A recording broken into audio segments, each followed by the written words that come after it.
WhatsApp my genset family, मैं हूं शोमजीत और आपका बहुत बहुत स्वागत है जेनसेट बार में, which is the one stop destination for all gadget freaks. दोस्तों, जब भी आप किसी भी स्मार्टफोन को खरीदने जाते हो तो 2 या 3 बातें हमेशा आपके मन में चलता है।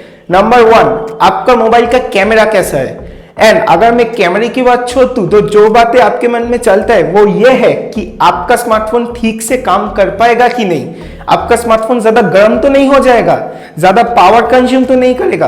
तो ये सब जो बातें हैं, ये सब बातें डिपेंडेंट है सिर्फ एक चीज के ऊपर, वो है आपका स्मार्टफोन का प्रोसेसर। तो आपने सुना ही होगा कि इस स्मार्टफोन पे स्नैपड्रैगन का ये प्रोसेसर लगा हुआ है, उस स्मार्टफोन पे मीडियाटेक का वो प्रोसेसर लगा हुआ है। तो ये प्रोसेसर होता क्या है? Welcome to episode number 4 of know before you buy series. And आज का इस वीडियो में हम बात करेंगे स्मार्टफोन का प्रोसेसर के बारे में, स्टार्टिंग फ्रॉम प्रोसेसर होता क्या है, प्रोसेसर काम कैसे करता है, एंड अब कैसे पता करोगे कि कौन सा प्रोसेसर आपके लिए अच्छा है। ये पता करने के लिए कौन कौन चीजें आपको जानना बहुत ही जरूरी है। तो अब बने रहिए मेरे साथ पूरे वीडियो तक, and without getting any delay let's get started.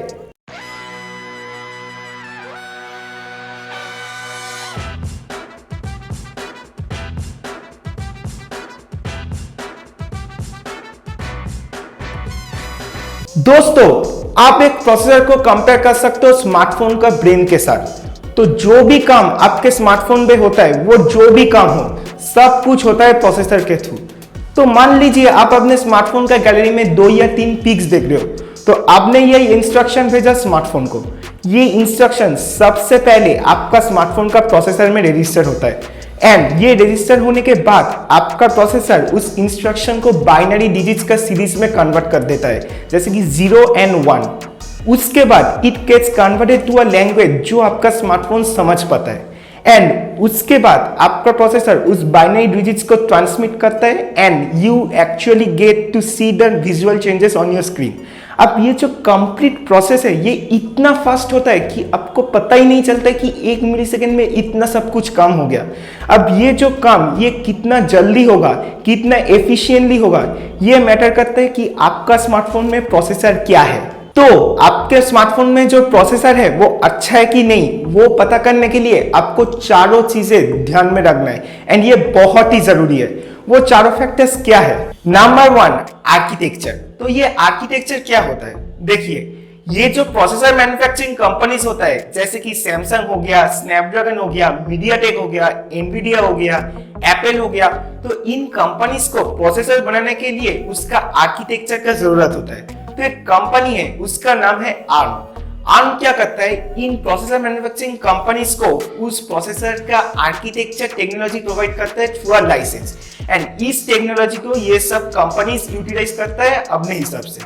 तो अगर मैं एप्पल के बारे में बात करूं तो एप्पल क्या करता है? जो टेक्नोलॉजी प्रोवाइड किया है आर्म की तरफ से, उसे यूटिलाइज तो करता है, लेकिन प्रोसेसर का हर एक पार्ट अपना खुद का देता है। And on the other hand, अगर मैं दूसरे कंपनीज की बात करूं जैसे कि स्नैपड्रैगन, सैमसंग, तो ये सब कंपनीज क्या करता है? जो प्री बिल्ट आर्किटेक्चर भेजा गया है आर्म की तरफ से, उसे यूटिलाइज कर देता है, थोड़ा सा मॉडिफाई करके अपना प्रोसेसर्स बना देता है। So this thing varies from company to company, लेकिन एक चीज फिक्स्ड है, प्रोसेसर बनाने के लिए जो आर्किटेक्चर का जरूरत होता है वो आर्म देता है। तो देखिए, जैसे ही टाइम जाता गया तो ये जो प्रोसेसर का आर्किटेक्चर है वो मॉडिफाइड होता गया, वो मोर एफिशिएंटली आपने उसको बनाया है। तो अब पता कैसे करोगे कि स्मार्टफोन का प्रोसेसर का आर्किटेक्चर कौन सा बढ़िया है?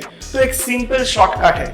आप देखोगे कि वहां पे लिखा रहता है ARM Cortex A53 या फिर ARM Cortex A77। तो ये अल्फाबेट के बाद जो नंबर रहता है, ये नंबर जितना बड़ा होगा, इसका मतलब है उस प्रोसेसर का आर्किटेक्चर उतना ही एफिशिएंट है, उतना ही बढ़िया है। तो जितना नंबर बड़ा होगा, आपका प्रोसेसर का परफॉर्मेंस भी उतना ही अच्छा होगा। नंबर 2, आपका स्मार्टफोन का प्रोसेसर कौन सा साइज टेक्नोलॉजी के ऊपर बनाया गया है? तो देखिए, इसमें कंफ्यूजन रहता है, क्योंकि जब भी आपको बोला जाता है कि this processor is build on 10 nanometre technology, तो आप समझते हो कि प्रोसेसर का ओवरऑल साइज है 10 नैनोमीटर। नहीं, ये बिल्कुल ही नहीं है।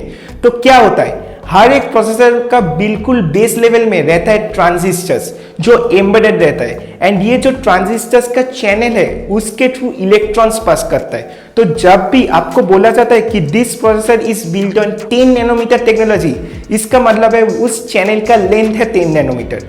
अब ये चैनल का लेंथ जितना कम होगा उतना ही जल्दी इलेक्ट्रॉन्स एक एंड से दूसरे एंड तक पास कर पाएगा, एंड उतना ही फास्ट आपका प्रोसेसर काम भी करेगा। At the same time it will be power efficient, मतलब बैटरी ड्रेन बहुत ही कम होगा, and at the same time आपका जो प्रोसेसर है वो उतना जल्दी गर्म नहीं होगा। लेकिन इस चैनल लेंथ को छोटा से छोटा बनाने के लिए इसका जो कॉस्ट ऑफ प्रोडक्शन हो जाता है ये बहुत ही बच जाता है। इसलिए ये जो स्मार्टफोन मैन्युफैक्चरिंग कंपनीज होता है वो जनरली आपको एंट्री लेवल स्मार्टफोन्स और लोअर मिड रेंज स्मार्टफोन के साथ जो प्रोसेसर देता है उसका चैनल लेंथ उतना छोटा नहीं होता है। इसीलिए ये सब स्मार्टफोन्स बहुत ही जल्दी गर्म हो जाता है, स्लोली काम करने लगता है, एंड बैटरी ड्रेन बहुत जल्दी होता है। एंड इसीलिए ये जो फ्लैगशिप स्मार्टफोन्स होता है एंड जो हायर मिड रेंज स्मार्टफोन्स होता है वो सब बहुत एफिशिएंटली काम कर पाता है, क्योंकि उसमें जो चैनल लेंथ है वो काफी छोटा होता है। मतलब जितना छोटा आपका प्रोसेसर का चैनल लेंथ है उतना ही एफिशिएंट आपका प्रोसेसर है। मतलब a processor which is built on 5 nanometer technology is obviously better and efficient than a processor which is built on 12 nanometer technology. Third factor is how many cores your processor has. तो cores का मतलब क्या है? देखिए मेरे पास 2 हाथ है, मतलब I have 2 cores. कोर्स का मतलब है आपका प्रोसेसर के पास कितना हाथ है। तो अगर आपका प्रोसेसर के पास 4 हाथ है इसका मतलब है it is a quad core processor. अगर उसके पास 6 हाथ है इसका मतलब है it is a hexa core processor. And similarly अगर आपका प्रोसेसर के पास है 8 कोर्स इसका मतलब है it is an octa core processor. तो ज्यादा कोर्स देने से क्या एडवांटेज होता है?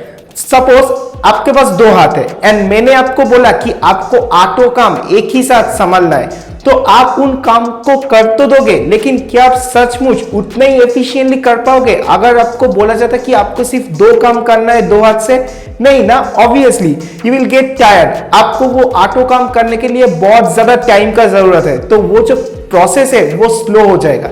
सेम केस प्रोसेसर में भी होता है। अगर आपका प्रोसेसर के पास कम नंबर ऑफ कोर्स है एंड अगर उसको बहुत सारे टास्क को एक ही साथ हैंडल करना है तो वो उतना एफिशिएंटली सभी टास्क को हैंडल नहीं कर सकता। सिमिलरली अगर आपके प्रोसेसर के पास बहुत सारे कोर्स है एंड अगर आप उसको बहुत सारे टास्क देते हो तो आपका प्रोसेसर उस सभी टास्क को अपने कोर्स के बीच में डिस्ट्रीब्यूट कर देगा। मतलब 2 कोर्स एक काम करेगा, 3 कोर्स दूसरा काम करेगा, तो ऐसे आपका प्रोसेसर सभी काम को एक ही साथ एफिशिएंटली हैंडल कर पाएगा। मतलब मोर number of course your processor has the more efficient your processor is. And the fourth factor which is the last but not the least वो है आपका प्रोसेसर का फ्रीक्वेंसी। तो हर एक प्रोसेसर के साथ एक क्लॉक फिक्स रहता है। ये फ्रीक्वेंसी क्या होता है? एक प्रोसेसर का फ्रीक्वेंसी का मतलब यह है कि आपका प्रोसेसर एक ही सेकंड में कितने सारे टास्क को एक ही साथ एग्जीक्यूट कर पाता है। मतलब आपका प्रोसेसर एक ही सेकंड में कितना बार काम करता है। तो अगर मैं आपको बोलूं कि आपका प्रोसेसर का फ्रीक्वेंसी या क्लॉक स्पीड है 1 गीगाहर्ट्ज, इसका मतलब है आपका प्रोसेसर एक ही सेकंड में 10⁹ मतलब 10 करोड़ बार काम करता है। सिमिलरली अगर क्लॉक स्पीड है 2 गीगाहर्ट्ज, इसका मतलब है आपका प्रोसेसर एक ही सेकंड में 20 करोड़ बार काम करता है। तो ऑब्वियसली जितना ज्यादा क्लॉक स्पीड होगा उतना ही फास्ट, उतना ही एफिशिएंट आपका प्रोसेसर भी होगा।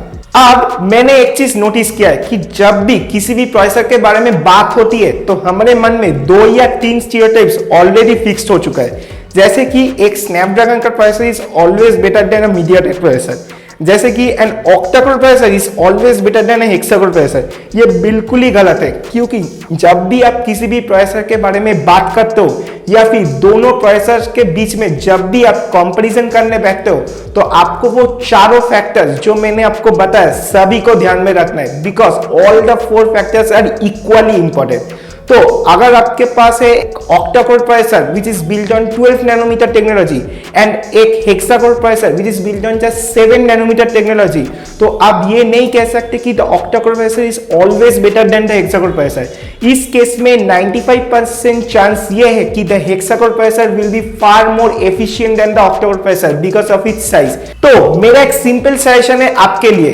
जब भी आप किसी भी स्मार्टफोन का प्रोसेसर को चूज करते हो तो हमेशा सिर्फ उसके नंबर ऑफ कोर्स के ऊपर ही ध्यान मत दीजिए, उसके साथ साथ उसका फ्रीक्वेंसी यानी क्लॉक स्पीड एंड उसका साइज टेक्नोलॉजी के ऊपर भी ध्यान दीजिए, क्योंकि they are really really important. ऐसे बहुत बार हो चुका है, suppose there is a processor which has 8 cores but वो स्लो काम करता है जस्ट बिकॉज उसका फ्रीक्वेंसी उतना ज्यादा नहीं है। तो all the 4 factors are equally important. तो ये था प्रोसेसर का पूरा कहानी। I hope now you have got to understand what is processor.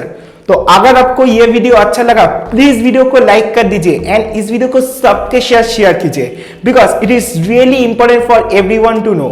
And आज एक अनाउंसमेंट भी है, आज से कमेंट सेक्शन में एक अच्छा सा प्यारा सा कमेंट जरूर डालिए, क्योंकि from today onwards I am going to pick up any one comment and I am going to feature that in my next video। तो कमेंट सेक्शन में एक अच्छा सा प्यारा सा कमेंट जरूर डालिए, क्योंकि क्या पता हो सकता है नेक्स्ट वीडियो का फीचर्ड कमेंट आपका हो। तो अगर आपने मेरे चैनल को अभी तक सब्सक्राइब नहीं किया हो तो जल्दी से जल्दी चैनल को सब्सक्राइब कर दीजिए। इसके साथ साथ बेल आइकन को इतना जोर से दबाइए कि घंटी का आवाज मुझे भी सुनाई दे, ताकि whenever I post such interesting and informative videos you get notified about them first। And don't forget to follow Gen Z Baba on Facebook and Instagram in order to get all the latest tech updates every day।